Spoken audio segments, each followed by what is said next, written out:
should be live here. Give it a couple minutes or a minute or so here to let people join in, and we'll get going on it. Make sure we got all of our stuff set up here. So we should be good here. Awesome. So yeah, I just wanted to first and foremost thank everyone for joining us here today. Thank Brian and Tim also for joining me here as well. Yeah, I mean, what we really envision this to be is just stuff that comes up. You know, Brian and Tim and I were just talking about this stuff. All of the things that we're covering today is something that we're hearing from our shops all across the country. You know, the same pain points, even the same positive things. For the most part, this industry is pretty similar right now about what a lot of people are struggling about, whether it's tech shortages, part shortages, scheduling, all things of the like. And so what we're really trying to do today here is talk with Brian and Tim, kind of figure out what's going on, if they have any shops or if they've dealt with stuff personally that have actually allowed people to, you know, excel in a time like this. And also the same flip side, what do we need to be aware of, right? This is an ever-changing world right now. And if not now more than ever, we're still in kind of a precarious position. So, you know, what I see a lot of times is people are like, oh, we're in the clear. Now, if you watch the news, I don't think that you would ever think that. But a lot of people have said, you know what, we made it through. We're to the other side, you know, and have everything in a rearview mirror. But we need to make sure that we're diligent and make sure that we're doing the right things. So I want to give them a quick introduction here. So I'm joined with Tim Shaffer. Tim owns Level 6 Auto Shop Coaching or Auto Shop Consulting, coaching company helping shop owners just like yourself all across the country understand their financials, understand their business, and build a more successful shop. Also owner and operator of Dale Service Center in Iowa as well. So Tim, thanks for joining us today. Thank you, Hunt. Appreciate you having me No on. problem. And Brian Gillis. Brian Gillis is owner-operator of UNet Results. Again, a shop coach helping shop owners just like you to build a better business, build a better future. And Brian, I think you've owned a number of shops throughout the year, own, manage in multi-different states as well, correct? Yes, sir. Yeah. Thanks for having me on, Hunt. No problem. I think it's safe to say that you guys have probably forgotten more about shops than I know. So I really appreciate you guys on here. Obviously, most of you guys know who I am. I'm Hunt Demrest from Parmelis and Associates, accountants specializing in automotive repair shops. So we deal with about 600 shops on a monthly basis all across the country. And, you know, one of the things that we always talk about is, hey, we're coming from different angles here of what we're seeing. But the same sentiment is coming up and over and over about what people are going through, what people are struggling with. So I want to lead off with kind of a positive note here, right? The kind of lead up to this was a little bit of doom and gloom of, hey, everyone's in trouble. There's a lot of issues in the industry. You know what? But all in all, most of my shops right now are making money, and most of my shops are making more money than they ever have been. Are you guys kind of seeing the same thing here? Absolutely. Yeah. Yeah. Mm-hmm. Good year. Yeah, I mean, I kind of joke, and I wonder if there's any advertisers on here, but I always say, you know what, this year is probably a pretty tough year to be an auto shop advertising company because most of my people have unfortunately had to try and back some of that down. Not anything bad against the vendors. You know, the vendors are doing a great job, but if you're scheduling 2 to 3 weeks out, it's kind of hard to justify a direct mail campaign just to add more work on top of that stuff. But kind of going on to that, I want to start it off is scheduling, right? So one of the big things that I hear a lot of people, you know, it's usually just off the cuff remark, hey, what's new? How's the shop? Busy as ever, right? More work than we know what to do with. I'm scheduled 2 to 3 weeks out. And so, Brian, I want to start with you. And so when you're talking to your shops and they come and they say, hey, I'm 2 to 3 weeks out, what is the biggest tips for a shop owner to handle that stuff?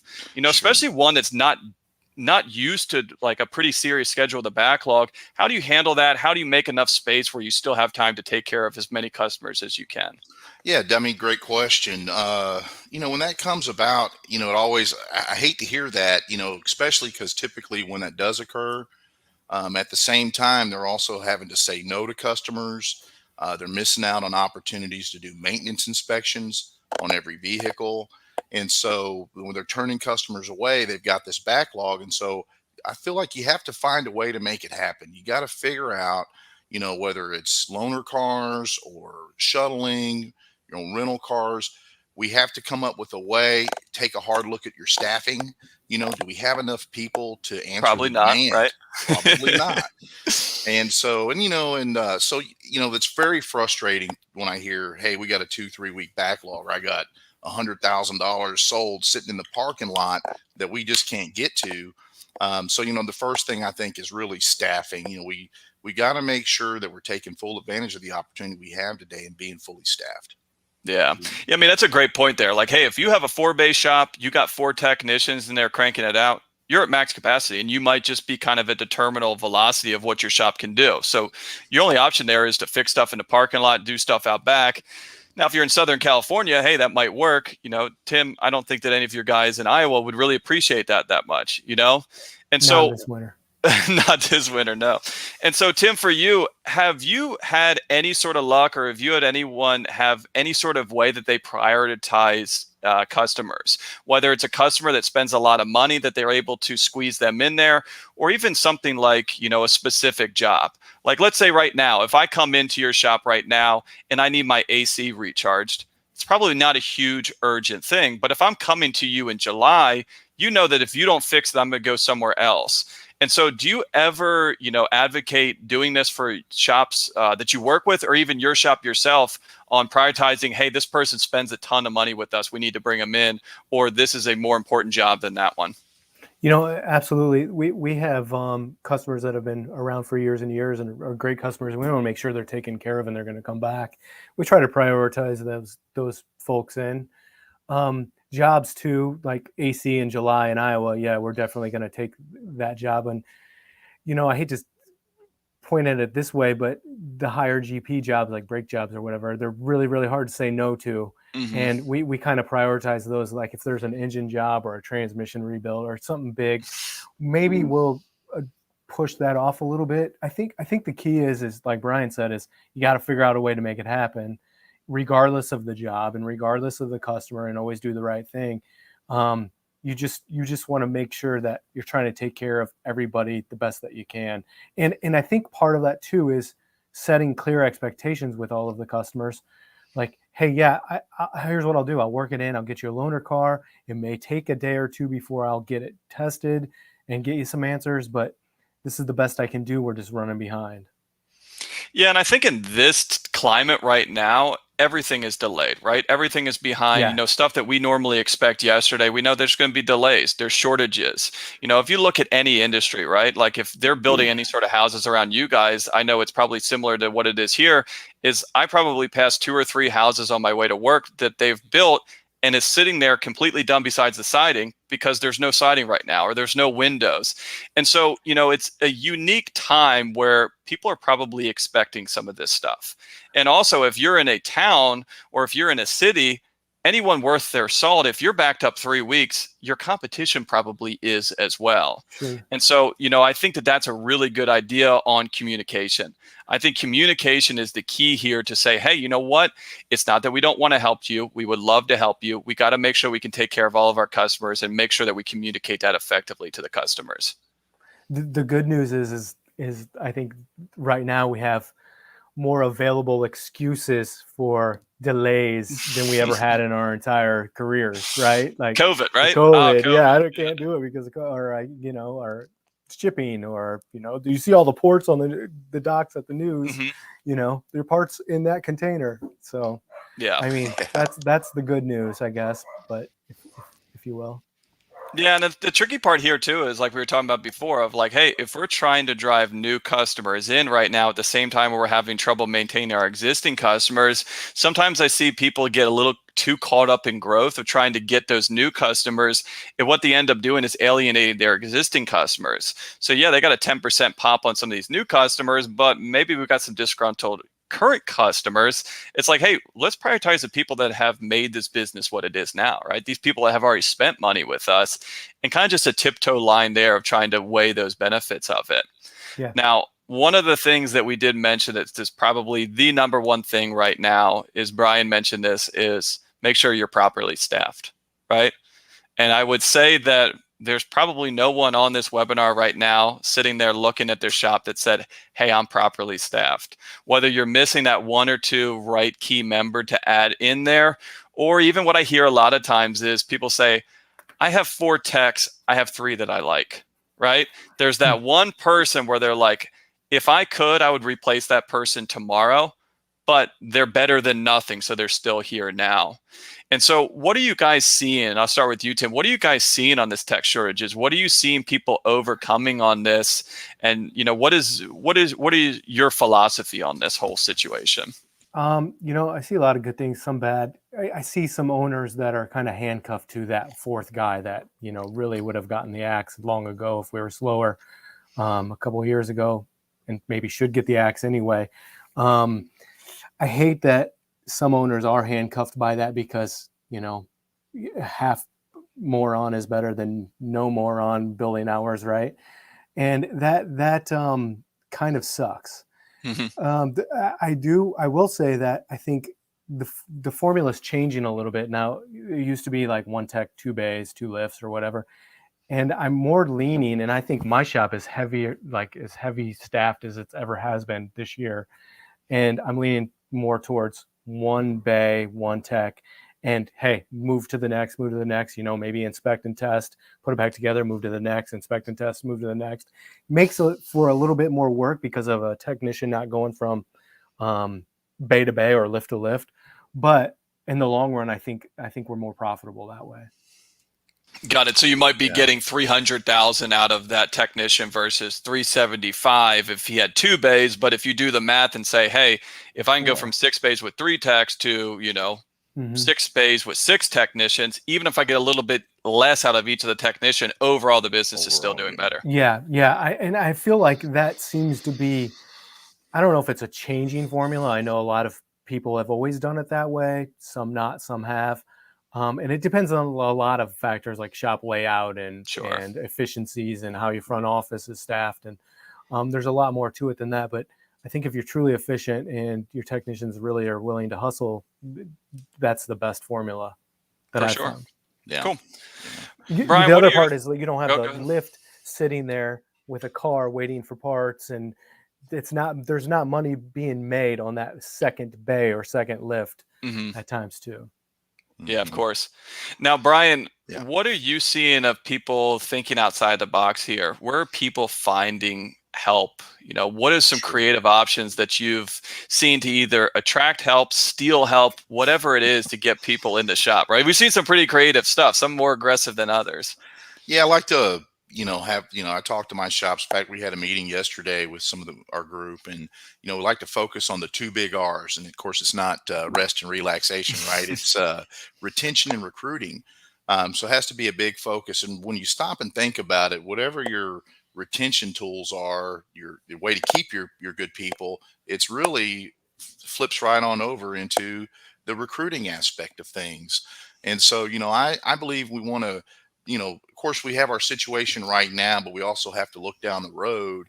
And, there's a lot to being said to bringing in some, younger, less experienced folks that we can groom and grow some of our own technicians, and looking into, the different training programs that are out there and available. So when you bring somebody on, here's your automatic, you have these staff development plans in place for the individual. Here's where you'll be in a year, 2 years, 5 years from now. And then, you got this automatic mentoring session taking place as we do this staff development. And so that's been a key. I've had, because it's very competitive, there's, wages are up, incentives are up just across the board. And so for these guys to be able to hire and bring on help to answer the call to the demand, we're having to get clever about things. And so maybe, you hire somebody that's working at a warehouse today, they're making more per hour than what you can really afford to pay them for their position and their skill level. But so you're selling the future development. Hey, you might make a couple bucks more an hour today, but here's what I can offer you for your future. I think that's really important. And we always have to we could never stop staying focused on recruiting. I like Tim's idea about, hey, maybe I do one technician per bay. That's the way we have to think. How can we figure this out? I mean, technicians are, of course, in my opinion, out of all of our staffing positions, the most difficult one to bring on board and hire. So a lot of focus goes into how can I reach out to these technicians, because busy ATECs aren't answering one ads, right? They're busier than they've ever been. They've got all the work they can handle. And so it's, a lot of it's really recruiting. So if I'm interviewing a service advisor, one of my questions, hey, tell me about, the best technician you've ever worked with and why. I want to get 2 or 3 leads from this guy sitting in front of me, or this gal that's sitting in front of me. Maybe they're at an existing shop. Well, tell me about your best technician and why you feel like they're the best. Well, guess who's And what's his cell phone number? Exactly. Well, at least we reference. know where he works, right? And so that's that opportunity that we have to look for. There's not a lot of text answering ads right now. There's no ads out there, right? They're not necessarily looking. They're not against leaving, but they're not looking. And that's really the hard part here, is that the person you're trying to hire is not looking for you. Right? It's not like, hey, they got to ad up on Indeed. They got to add up on Monster saying, hey, you know what? I'm not happy at the dealership. I would like to move elsewhere. Now, internally, they might be thinking of that in their head, but we're stealing them, right? There's no such thing as a good unemployed technician right now. Yeah. They're not sitting in the couch. They're in someone else's shop. And so we need to do something to get them out of there. I've heard some pretty creative and pretty aggressive things, shop owners going to other shops and saying, hey, one of my tires is low. Can I pull around the front, put some air in my tires? Some guerrilla marketing, handing out some stuff to people. Now, depending on what area you're in, that might go over better than others. But, unfortunately, in the past, I had a lot of people that still say to this day, oh, I don't do that, right? I play a fair game. I'm not looking to take someone else's employees. It's like, well, I hate to break it to you, but you have to, right? That is where your people are, unless you're one of these guys that, has a golden horseshoe that randomly finds an ATEC that moved from New York down to Maryland and, hey, boom, there I go. He's looking for a job. Randy actually did comment here and said more apprentice and younger techs in training, just like what you were talking about. Thanks for joining us, Randy. Yes. Just a quick reminder for anyone, if you do have questions here, go ahead and pop those in the chat. I'm going to leave some time here at the end to discuss those. But going back to your comment, Brian, and Randy's comment here about more apprentice and younger techs in training, I have a lot of shops that are doing some really cool programs, right? Whether they're helping them invest in actual training, whether they're helping them invest in the tooling. One of the big things for a lot of people is, unlike a lot of industries, hey, if you want to enter into this, it's not just your time, it's your money as well, right? And it could be a lot of money depending on how much you like shiny tools. So what would you say to someone? Because one of the big pushback that I get is, all right, I'm running a 3-bay shop. I got 3 technicians, or bad example. I'm running a 5-bay shop. I got 3 technicians. I need another technician. There's no one out there. I want to bring an apprentice in. My issue right now is that my 3 techs have more work than they know what to do with. How do I incentivize them? How do I build a program that allows me to train these guys and still be able to take care of my existing customers? Because I think the big concern is, yeah, I know that this is going to pay off for me in the long run, but how do I juggle my day-to-day business and also have this apprentice in training? It's a tough question. A lot of those owners like myself, it's like apprenticeship that equals babysit, in a way, right? And it's, somebody has to keep an eye on it and keep their hand in Iowa. We just started a new apprenticeship program through the state of Iowa, which is pretty cool. We have one of the first technicians going through that for the state right now at my shop. And there's a lot of cross off the list, dot the T's, cross the I's, if you will, I guess. Mm-hmm. And part of it's an all around team effort at my shop. And I have one ATEC that is kind of keeping an eye on the apprenticeship, service advisor kind of keeping an eye on him as well. And then I have to sign off on some things too. And then he's going through day-to-day classes through the community college. It is tough, but I mean, you got to do it. You got to just think in the long term. You can't just think about today. I mean, yeah, we're busy. We got to get these cars out. We got to keep these cars out, but they're not always going to be there. So we got to think about like next year and the year after and 4 years from now, when this technician is done with his apprenticeship and he is ultimately an ATEC, hopefully, and a real winner. And we've groomed him that way and he's going to stick and we've taken care of him. We really got to take care of our employees. Absolutely. Yeah. And it's a team effort. Like if this technician starts billing hours, then maybe we can come up with like some kind of incentivized pay plan for A tech, B tech, or whoever's babysitting, if you will, to keep an eye on the ball and keep an eye on him. Get Yeah. creative. I think on the apprenticeship type programs and grooming up, there's a trade off. There's a way they can save that technician some time as well. Whether it's just moving this car from here to there or grabbing this tool, and so that way they can help develop a younger guy.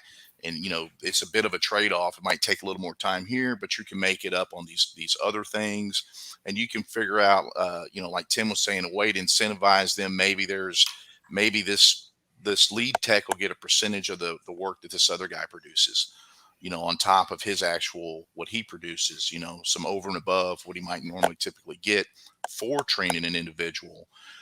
So yeah, I think looking down the road is important. It's really tough right now to just drop a box, as we say.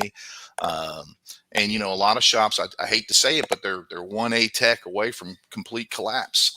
Oh, yeah. So like Tim said, you got to take care of your people. If you're not focused on retention, and because there's a lot of shop owners listening to this call, maybe they do decide to go out and recruit. Maybe they're looking for your technician. So you want to make sure you got your arm around them.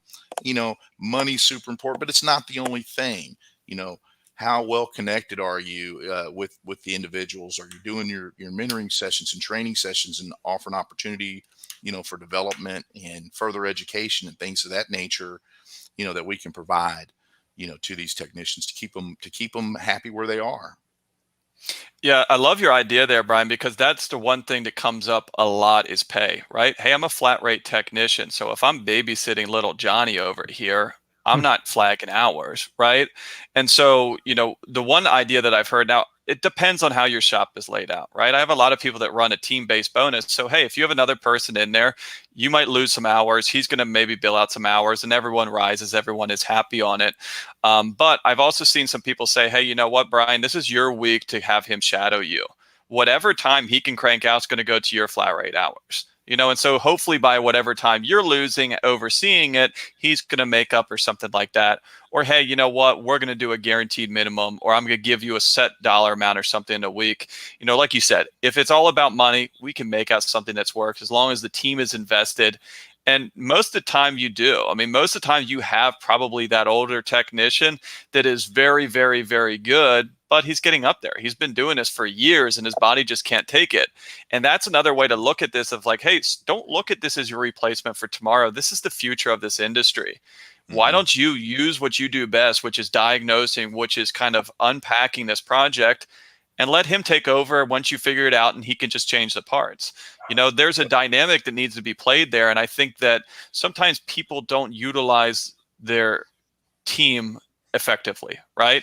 The conventional flat rate model, you got people hoarding work, you got ATECs doing light work, brake work, suspension work. It's like, guys, we need you focusing on the harder stuff, the stuff that you really have an expertise in, and not as much in on some of these other stuff. So we got some good questions here. Brian made a good point here. Investing in your team involves taking a risk and requires sweat equity. You need to prepare to take a step back and 3 steps forward. Exactly right. This is what we're talking about, right? Of like, hey, this is not going to be a short-term fix. I don't get an apprentice and be like, oh my God, my problems are solved next week, right? It's like, hey, you know what? This is hard. This is time. And also, unfortunately, you're going to get a guy and you're going to say, this is just not going to work, right? This guy just doesn't get it, or this girl just doesn't get it. Like, it just does not click. Let's move on to the next one, right? And so that's something that I also see a lot of people trying to fit a square peg into a round hole. And they just keep on trying to force it. It's like, you know what? This might be a fit for another shop, not for me. Let's rip the Band-Aid off. Let's move on. But the one thing I wanted to follow up on this is what you were saying is talking about benefits, talking about paying our technicians and taking care of our technicians. I really think that there's a lot of parallels to this of what we were talking about before with the advertising, focusing too much on the new customers and not enough on our existing customers. I see that so much right now with technicians.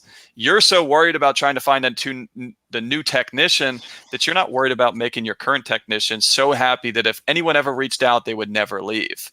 The big thing that we see now is pay is very similar, right? It's not very often that you're going to come and you're going to say, all right, Tim, I'm coming to steal your technician. You're only paying him $28 an hour. I'm going to pay him $38. He's just paid well under market. You know what? If you don't know that answer right now, if your technicians are overpaid or underpaid, you need to check that out, right? Because that's first and foremost. The guy might be happy with it because that's what you've been paying him for years, but he hasn't tested the market. I'll tell you what, if he goes out and he sees that shock of, whoa, I'm being underpaid that much, you might not even be able to match that offer. He's just gone. That's right. But I've also seen a lot of other benefits thrown out there, right? A lot of this stuff is non-monetary. What are you doing for, retirement benefits? What are you doing for health insurance? I don't know how many times I've heard of people saying, hey, I had a great tech. I lost him to the state, or I lost him to some other company because they do full retirement, full health insurance. That's huge. It's a major decision. I also see a lot of people looking for days of the week, right? A lot of people leave the dealership because they don't like working Saturdays. And I now have a couple independents that are now going to a 4-day work week, just trying to set themselves apart of saying, hey, you know what? You can make the same amount of money. You're going to work 4 10s and you're going to have every single Monday off.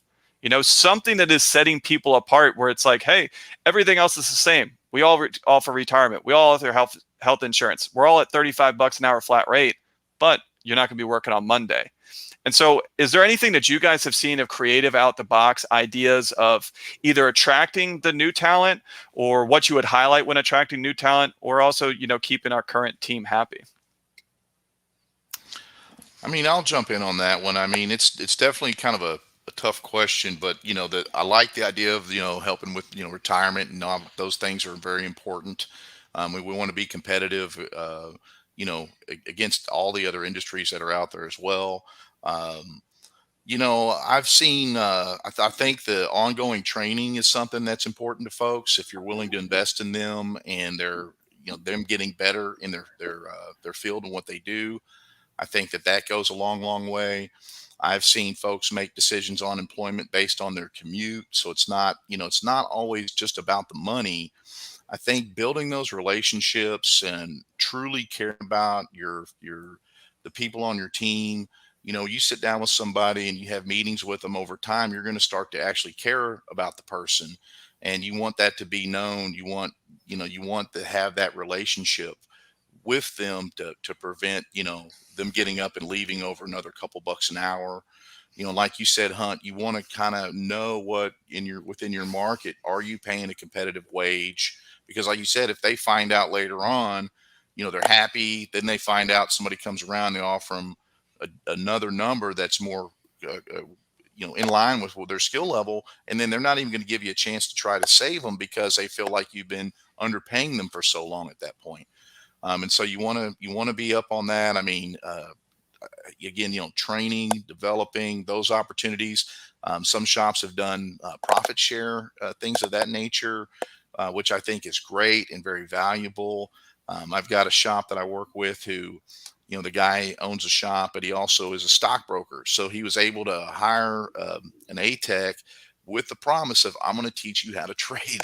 No way. Yeah. I mean, it's outside the box, but that's, that made the way we have to think, 4-day work weeks, that could be appealing. What's appealing for one may not be appealing for all, because I spent a lot of my time, selling individuals on why, Tuesday, Wednesday, and Thursdays are the best days to have off. You know what I mean? versus Saturday, right? If you're going to go get a haircut, the line's a lot shorter. Or go see a doctor, take your kid to, lunch, donuts with dad, or lunch with your kids at school. You can't do that on Saturday.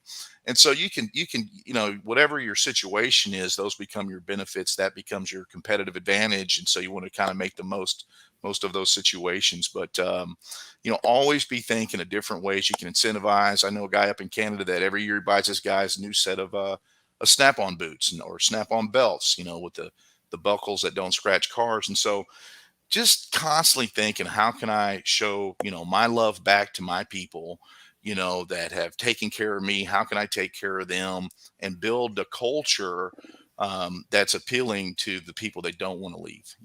That's my I love it. I that's really cool ideas there, Brian. I mean, the big thing that I also hear too is this is a conversation that people are having, right? You don't know what is going to motivate, what is going to make these people so ingrained with your culture or with your business until you talk to them, right? You don't just say, hey, you know what, Tim, I'm going to teach you how to trade stocks. And you go, I don't want to learn how to trade stocks. I have no interest in that stuff, right? Yeah. And so a lot of this stuff is having that conversation. Charlie made a good point here. Doesn't matter how great your culture is, this is completely flipped around, right? These people are interviewing us. We're not interviewing them. Yeah. You know, and what I keep on telling people is, since I've been doing this, I know I look very young, but I've been doing this for like 15 years now. Tech shortage has always been an issue, right? This is not a new phenomenon. But what I do feel like is a new phenomenon is technicians becoming how aware the technicians are of this, right? They know what position they are in right now. And they know, you know what? You need me more than I need you right now. And some of them, I think, probably have crossed the line from some of the stuff that I've heard of saying, hey, I got you between a rock and a hard place. So whatever I say, you're going to have to say okay with. But also, they've been able to say, you know what?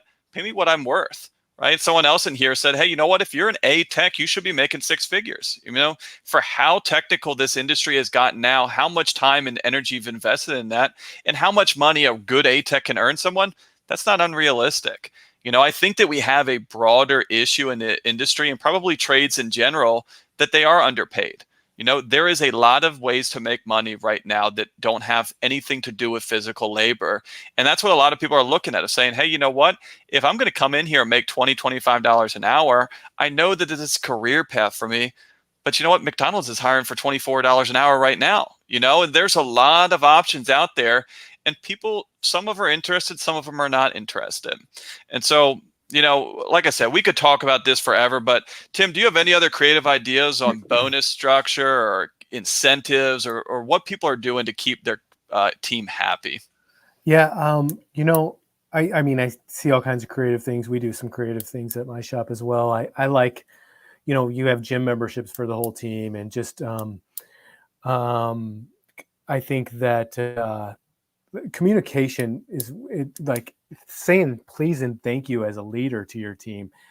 Oftentimes it seems like I do a lot more mediating between maybe the owner and the other part of the team when we're coaching like the whole shop. And it's all about like, he said this and I didn't know what that meant, or he texted out or he emailed me this about the gross profit, and I don't know if that's good or bad. And some of us leaders, we don't realize that we really need to communicate a little bit better, and please and thank you goes a long way. And I see that a lot where we're missing just the simple basic things, and making people feel appreciated and making them known that they're appreciated for being there. Got to remember to do the basic stuff too. No, you're exactly right there. And, you know, what a lot of people don't get there is, you know, that communication is huge, right? I mean, look at the dealerships. I mean, why do a lot of technicians leave the dealerships, especially a lot of tenured ones? They're making a ton of money. Yeah. But if you're a top paid dealer tech, you have a target on your back, and everyone's griping, why are we paying Tim $130,000 for a technician? That's insanity. Yeah. Versus it's like, hey, you know what? You should actually be thanking me because I'm flagging 70 hours 52 weeks out of the year. I'm cranking this out. I'm making you guys money 10 times over on this. Sure. And that's when they leave. They leave for the appreciation on it. Yeah. And like you said, communication on goals. How many times have you heard a shop owner when you're like, oh, you know what? They're just not meeting my expectations, right? Whether that's a labor hour target, whether that's a sales target. And you say, well, what is your target? Well, it's $100,000 a month. All right. Well, why aren't the guys hitting it? Well, they don't exactly know that that's the target. So I say, time out. Have you ever told them what you expect out of them? Well, no. Yeah. I'm like, then you can't judge them, right? No. You know, if they look at it, they're busy. They might not even be aware of what the numbers even look like. They're like, boss, I'm just here to do a good job and keep you happy. Yeah. Magically, just that conversation for a lot of people is, wow, as soon as I had a conversation about this is what our target is, we hit it in 3 weeks, right? Yeah. I hear that all the time. Like, I didn't know that was our goal, or you know, I like all the team bonus. Like, we have a monthly team bonus at my shop every month, and it's different, and we set it up differently, but everybody is on the same page, you know, on where we need to be. What, you know, we have a whiteboard with the goal and like a glass on there, and as we go through the days, they get printed up there, and everybody's just on board and kind of keeping an eye on, oh, we got to do 10 grand today, or whatever it is. It's good because everybody is going towards the same goal. Yeah, it's unifying. People, plus, naturally, most people want to do a good job, right? People want Yeah. to have a sense of accomplishment. People want to have a sense of camaraderie there. And so a lot of this stuff too is people are looking at of like, well, hey, let's have a morning huddle, let's have a weekly huddle. And they think of this as, well, this is when we're going to yell and scream and why we didn't hit our goal. But it's like, no, we should be yelling and screaming when we did hit it. Of like, look at this, we can do it, guys. Yep. What did we do? How can we replicate this? How can we keep this going? And also, it's proof of concept. Hey, you know what? 3 weeks ago, we were at 60,000. Now we're at $80,000. Guys, we can do it. Like, what do you think is the next? And you see people charged up. They're making more money. You're making more money. The culture completely shifts on that, right? Yeah. So we got a couple other points here, and then I want to move on to one thing that you guys mentioned, or another one that came here. So Mark's joined us and said they do 4 team building days outside of the shop. They put all their ideas and vote on them. I love that idea. Don't say just like the stock trading. It's not what you want to do. Hey, you might like shooting guns. The people might be terrified of guns, right? Figure out what the team wants to do and let's motivate them. So they're going to go, if they hit the sales goal, they did hit the sales goal. So they're going to take a day off and go race a cup car at Pocono. So Mark, maybe I'll join you for that one. That's Yeah, awesome. okay. Awesome. Yeah. And then Darren made a good comment here that kind of goes into my next point. As an industry, we're not charging enough for labor, right? We can use this opportunity to raise our rates in order to keep our team members happy. This is a big thing right now, right? I've seen more labor rate increases. I mean, I yell at people all the time about labor rate increases, right? You're not charging enough. You're not charging enough. I know, but I'm at 105. I can't go to 107. It's $2. You're averaging 2 hours a ticket. It's $4. You're not going to lose that sale for that, right? Yeah. No one is selling this jobs, even if parts and labor anymore, right? And so you're selling this stuff as here's the package deals, here's what it is. So given that right now we're dealing with some of the highest inflation that we've seen in many years, right? Everything is more expensive. Now, some of this could be public policy, some of this could be COVID. Really, I think a lot of this stuff is a good excuse. Hey, if we can charge more, why not? Right? Look at the lumber industry. It went up 300% in prices. Did trees become 300% more expensive? No. Or the demand was so high that they just kept on raising the prices and people still kept on paying it, right? Right. And so right now, what are you advocating for a shop to do? Where, if they're at a certain level on their labor rate, how much are you pushing them to increase it? And what is your target for next year as far as percentage growth, or how many times throughout the year that you would like to see that increased? So Brian, I'll start with you on that one.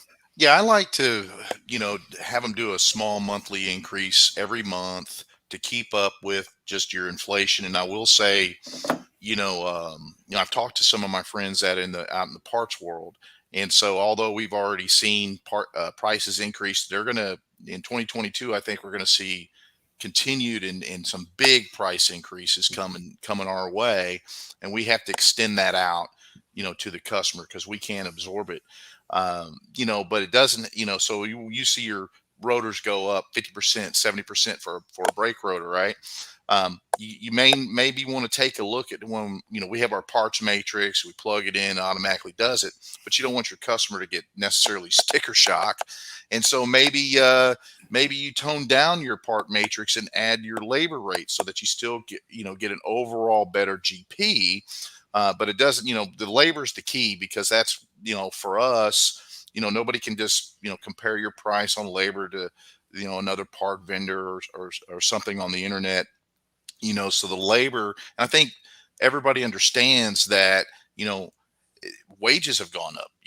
If you want technicians in this building to fix your car, we have to charge a certain amount. If you want to attract those technicians, you have to charge a certain amount per labor to be able to stay staffed and hire and attract these technicians, to be able to provide the training or to take your guys out for a race. Because they're doing well, which I love the idea of the team stuff, lunches, breakfasts, ball games, building that camaraderie. But yeah, so, just, overall, just that keeping that focus, on your team, wrapped around your arms, wrapped around them is mission critical, I believe. Yeah, and I love the idea that you put on there, Brian, of instead of doing this one time a year, because how many people think, oh, I raise my labor rate every single January, right? I do a 5% increase or a $5 increase. But would you rather do that once a year or every single month, right? If you do it every single month, you're making more money every single month as you go along. Versus if you do that $5 increase one time a year, the last 12 months, you didn't make any more money on it. Versus if you're already ramping your way up there, you're making more money on that every single month. And depending on how much you're doing, maybe not as much of a shock where, if you're listening to this right now, the shock is more between your heads than it is the customers, right? Unless you're going to do like a $30 increase. But, hey, if you are, more power to you. And you probably have more work you know what to do with. But, supply and demand, right? It's supply and demand dictate price on it. And supply is very low right now, right? Everyone is busy and demand is huge. So, Tim, any other thoughts on that? What you'd like to see or what you're advocating for a target for this? I was just working with a shop owner this morning. He was talking about doing 75 cents per month for the next 12 months. And, rather than $10 now or whatever, because he was worried about a service advisor that getting into her head and her not being able to sell and have that like subconscious like breakdown over $10 more. And I'm like, okay, we can slowly but surely do that, or we can do it and not tell her, or we can do, however you want to do it. I like it, the slow increments. And I think that makes sense. I had another conversation with another shop owner the other day, and he was like, hey, I'm interviewing a tech, but he wants $40 an hour. I don't know if I can afford him. I can't afford that. Like, can't get past the mental block, right? Okay, let's do the math on it. Okay, loaded, maybe that's $48 an hour. Your effective labor rate's $130. Okay, your GP is 65%, whatever it is. You can afford him, if he's billing hours. We just got to make sure that he's productive in any of the cars for him. And I think that even as owners, we get that, oh crap, $40 an hour, $30 an hour. I mean, I can't afford that. That's crazy money, some of the old school kind of way of thinking. Well, yeah, I mean, it's just like, hey, of course, if you could pay someone $30, you'd rather pay them $30 than $40, right? But just like we're looking at our technician, it's the same argument as our customers are looking at us, right? The same argument between a $30 tech and a $40 tech is just like saying, all right, Tim, your shop's at $130, the other shop's at $100, right? Mm-hmm. Okay, you know what? Good, fast, and cheap. You can pick two, right? It's sure. You get what you pay for. Sure. Yeah, and I'd take a look also at what's it costing you to not having that technician there. What does that cost you every day? So I think it's important to think about what you could be gaining by spending that $40 or $48 loaded on that technician. What are we going to get if this guy or gal comes to work for us? And I think if you set up the pay plan effectively there, it could be a win-win, because you say, hey, you know what? You eat what you produce. And if you're producing me hours, I'm paying you. If you're not, then I'm not. And if you set it up that way and your effective labor rate is at a healthy enough number, then you almost can't lose. Especially in this recent memory. I mean, we do not see very many shops that say, all right, I added a technician. You know what? I just don't have work for him, so I'm going to let him go. You guys know how it is. Magically, even for people that don't have, over the top car count or delays, you add another technician in there, magically work gets found, right? Hey, you know what? Some of these, services that we weren't offering before because we're just running around with like a chick with our head cut off. Now we have some more time. So now we're going to do better inspections and buy more and find more work and sell more work and stuff like that. Yes. Cool. The other thing I might say is, like, let's say you did raise your labor rate for $30 an hour this month or whatever. Okay, you can always go back down, right? Exactly. What's the worst thing what's the big deal? It takes how long to do, right? That's what that's what the siding manufacturer is going to do, right? They have increases, decreases, whatever. I mean, it's not the end of the world. It's not just like, oh my God, I got to go up 10 and I can't go back down. It's, it can be adjusted down too if needed. Now, one of the things that I hear a lot, I'd like your philosophy on this, and we'll move on to kind of our last thing here, is how conscious are you of what your competition is? I've heard the old adage of, hey, you don't price based on your competition, you price based on what your shop needs. Now, everyone here knows that you got to take that with a grain of salt, right? Because it's going to be very hard to be a shop at 165-hour labor rate when there's actually pretty decent shops in town that are at $95. And so how much does that go into your head about, hey, what are the other shops at? What are the dealerships at? And how much do you weigh, hey, you know what, this is what it takes for my business? I've kind of a funny story about that.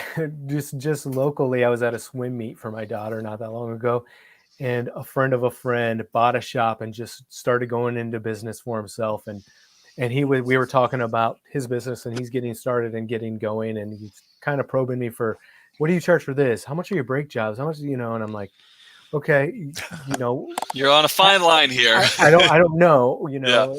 and I'm answering questions. And then he's like, hey, what do you think? They're so expensive, aren't they? I can't believe how much they charge per hour. And I'm like, I guess it depends. I mean, what's your warranty? Do you have loaner cars? Do you have a service advisor? Oh, you're the service advisor and the tech. Oh, okay. Like his overhead's far different than yours. So what if his labor rate is a little bit different? I mean, expensive relative to what? You know?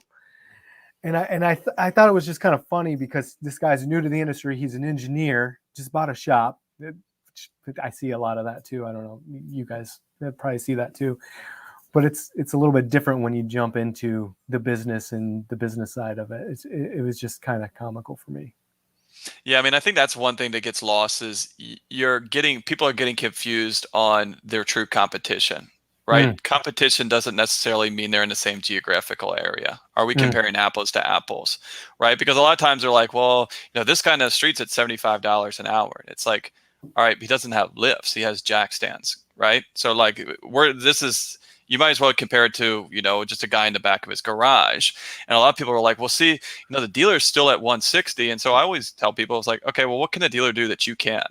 Well, other than warranties and recalls, nothing, right? It's like, okay, well then why do we have this idea sometimes the dealership is like, well, they're still up here. They're allowed to be. It's like most people that I work with, they probably give a better customer experience in the dealership, right?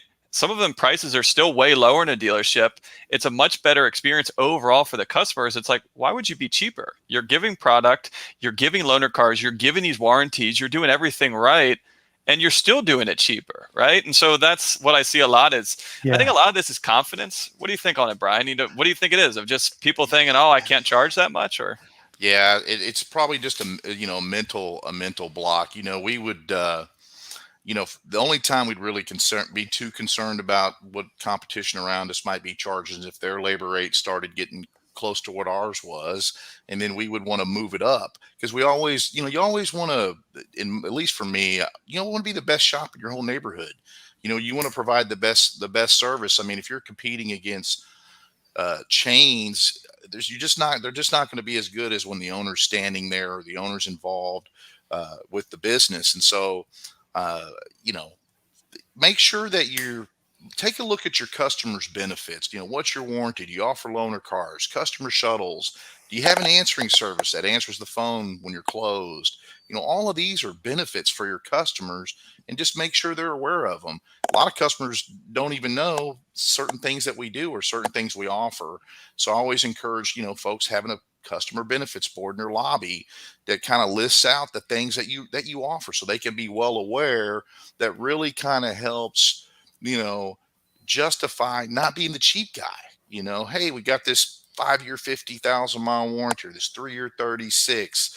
We're going to have 24-hour on-call towing available to you. We take digital pictures of your repairs. We save your old parts. Whatever you may do, those are customer benefits, and they need to know, totally help you justify what your labor rate is. And then your team too, hey, we want to be the best. We want to be the best. We want to, and right now, if you kind of going back to something earlier I've been thinking about since you said it, Hunt, was, these 2 and 3 week backlogs. Staffing's one thing we could look at, but let's make sure all of our processes and systems are dialed in and we're executing speed of service, because we're not, it's not how fast you can walk from here to there, but we're all on the same page. We're all, singing to the same tune. And as a result of that, we're going to execute more seamlessly and turn these cars around a little bit faster to reduce this giant backlog. I know I got a little off topic there, but no, you're dead on. I mean, it's exactly right. And the big thing that keeps on coming up here, we got some comments about it too, is labor charge reflects value, right? And that keeps on being the stuff that you were talking about there, Brian and Tim, is hey, you know what? Talk about all the stuff that you do offer to people, right? And here's Mark saying, it's not usually an issue if you're giving great value on it, right? And so if you want to be the most expensive shop in town, then you better be the best shop in town. If you are the best shop in town and you are the most expensive, you probably don't have an issue, right? I see too many people are saying, you know what? If my reviews say, they're good, but they're really expensive, that is not a bad review, right? As long as that's what you're trying to do in your area. If you're trying to be the cheapest option or the most, cost-effective option, then hey, do your thing on it. But most people, it's like, hey, I want to be the best. I want to be able to deliver the most value to my customers, to my employee, to my family. In order to do that, we got to get paid, right? Profit is not a four-letter word. Profit allows us to do all of that stuff. Okay, so we could talk about this one forever. I want to move on to a couple other things here, but remind everyone, I'm going to leave a little bit of time here at the end to answer some questions. So if you guys have anything, pop those into the chat. So what do we want to get into, guys? I mean, got a couple other things on here. Rainy day funds, obviously making sure that we're saving for the future. We got part shortages going on here. And then one of the things that we're talking about before too is, quality calls, right? How are we handling our customers? When you're not busy, it's really easy to chit chat with customers. It's really easy to explain, properly, whether it's an existing customer or a prospective customer on it. So what are some of the things that you're seeing right now? What are some general items that you guys are working on with your shops to kind of help people in the short term and help people set up themselves for next year? Tim, you want to go first on that? I think a lot of it just boils down to a good old fashioned. You got to build relationships. I mean, this isn't just a one transaction deal. You're hoping that, we're going to take care of this customer so they come back over and over again, and generations after that keep coming back, because we plan to be in business that long, and we plan to take care of their son or daughter's car, and so on and so on. People buy from people they like and trust, and we say that all the time. I really think that that's key. Yes, sometimes they have to buy from that jerk behind the counter at Firestone or some other chain or whatever, but the relationship isn't there, and that doesn't last. And I really think that is key. And when we're using the phone and we have the phone skills to get to know the person on the phone and to get to understand their problems and understand where they're going with their car, or what their plans are, or their intentions are. I mean, we open up a whole can of worms. I hear calls all the time that if we would ask like what's going on with their fuel pump, rather than figuring out how much a price is for them and just shooting them a number with no value behind it, we could have gotten to the door for some testing and maybe gotten the repairs done. I think that's huge, and I think that's the difference between a good shop and a great shop, is the phones and the front counter. Yeah, and Charlie said the same thing here. Customers go where they're welcome and return to where they're embraced. Absolutely. Right? Yeah. It's how many of your good customers are even asking you what it costs? A lot of them just like, all right, cool, fix it, right? I trust you. Yeah. Right? Trust is a huge thing.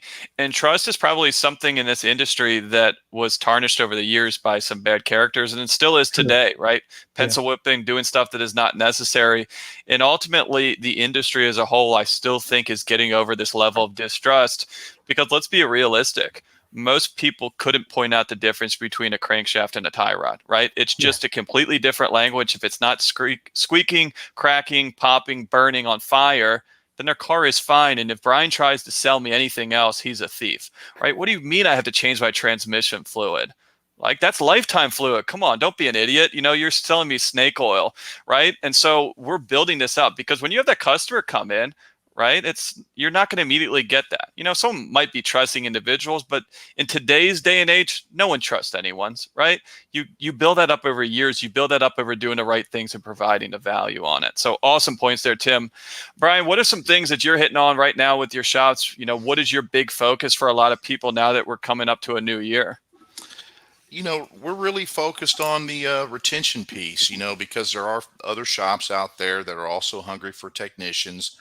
So we're real focused on building these relationships, your company culture, the team meetings, the breakfasts, the breakfast of champions, and things like that, that builds that camaraderie that's going to keep your team gelled. And of course, we're always focusing on, executing on processes and systems to be as good as we possibly can be. Loaner cars is a big deal. I have been encouraging loaner cars just simply because of the backlogs that some of the shops are experiencing, and that helps us when, like Tim was saying, when we can be very professional and polite and courteous and capture the opportunity when we're on the phone with the customer, having the ability to put someone in a loaner car is tremendous if it's going to be a week or two before you can, begin work. And so I think, boy, it's just hard to single out a couple of things that you focus in on, but, because there's just so much to it. But, those would be some of the things that we're right now, that's very points that are being driven forward with my group.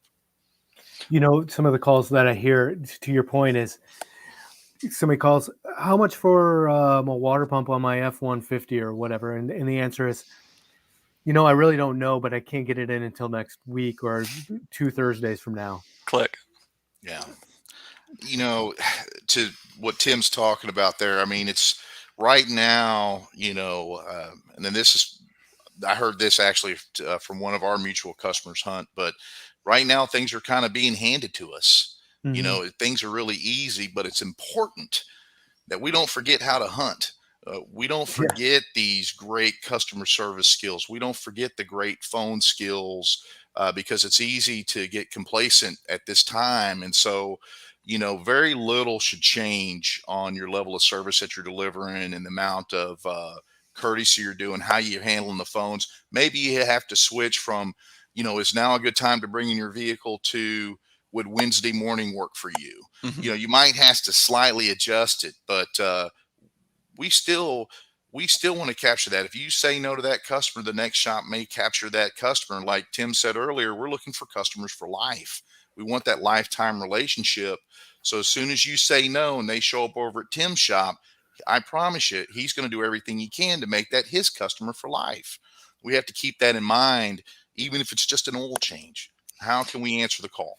No, you're exactly right on that. I think that point needs to be hammered home here and repeated is, guys, you're super busy right now. Everyone is extremely busy. Do not take this for granted.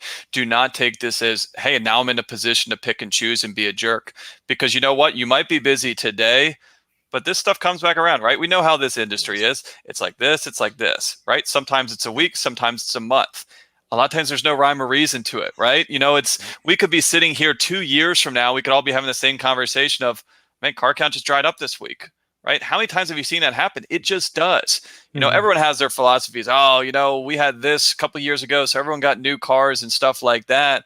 But the big thing that I see here being kind of hashed out is make sure we stick to what we do best, right? We have policies and procedures. Whether we're as busy as we can be or whether we have no work to do, we need to stick to those policies and procedures. That's pricing, that's sales, that's in the shop, that's the courtesy inspections, that's the communication. And on the customer side, I know things are tight. I know things are, a bit crazy, but we still need to give that attention and deal with them with some sort of subtleties and not just, hey, you know what? Take it or leave it. If you want it, cool. If not, I got 5 other people calling me. I don't need to.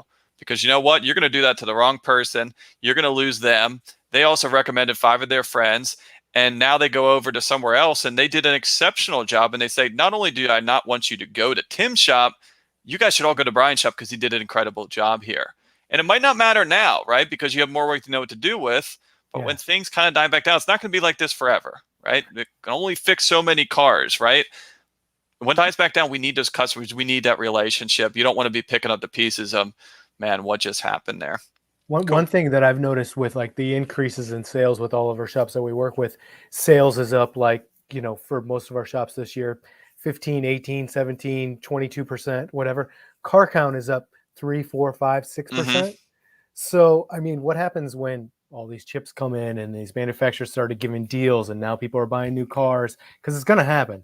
I mean, it's definitely going to happen. I don't know if it's going to be 22, 23, whatever. But if your car count isn't staying up with the same with your sales, and maybe Hunt, you work with a ton of shops, and if like the percentage or the ratio from car count to sales increase for 21, you might be able to add more on that. But I just know that it's not going to sustain itself if we're not taking care of our customers. Yeah, I would say we do have some hard numbers. I should have ran those. That's a really cool thing to look at. But if I would say on average, we're probably closer there. I would say 15%, maybe to 18% is the overall growth of what most of our shops are seeing. And argue a lot of the guys here would say, you know what, that's probably as much as you really want to do. If you grow 50%, it's going to be uncomfortable. It should be uncomfortable, right? It hurts, right? But like you just said there, Tim, if you're growing 15, 18%, probably say 10 to 12% of that is ARO. You're not really touching any more cars. And I have a lot of shops that they did the exact same amount of cars. They didn't touch any more cars, but their ARO went from 415 to 495. That's massive. But that's people not, how many times have you said, well, hey, what's going on? It's like, well, normally 50% of people say no or decline some work. I'm getting like 80 or 90% of people just, do it. Yeah, do it. Yeah, do it. It's not like we're giving out bad quotes on it. Everyone is just saying yes because they need the stuff done. Yeah. Turnaround time, and they don't want to go back and wait in somebody else's line for another week to get their car looked at. Yeah. Yeah. So next year, if you have that same car count, but then they start saying no because they're getting a third car or, something's changing or whatever, down 15%, like. Well, the same thing is sometimes if you have someone that like always declines some service, right? So you're always kicking the can forward, right? They're always saying no to the $1,000, but you're always getting them for the $500. So every time they come in, you get $500. Now we got to keep that in mind. If we just sold them $1,700 worth of work, when they come in March to do an oil change, that car probably doesn't need a whole lot, right? Well, it shouldn't.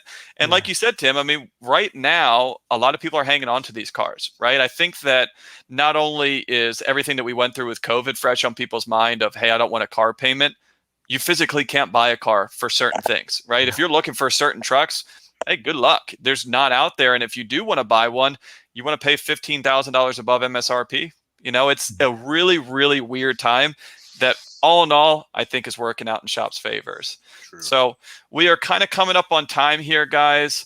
What I would like to do is, Brian and Tim, if you could just leave one piece of either advice on what you should be doing now, one change you should be looking into your business, or one overall theme going into 2022, what would that be for a shop owner that's listening right now? I would say, I can go first. I would say, take care of your people, make it so they have a nice Christmas, I guess, holiday. Take care of your people and your team. I think that's huge.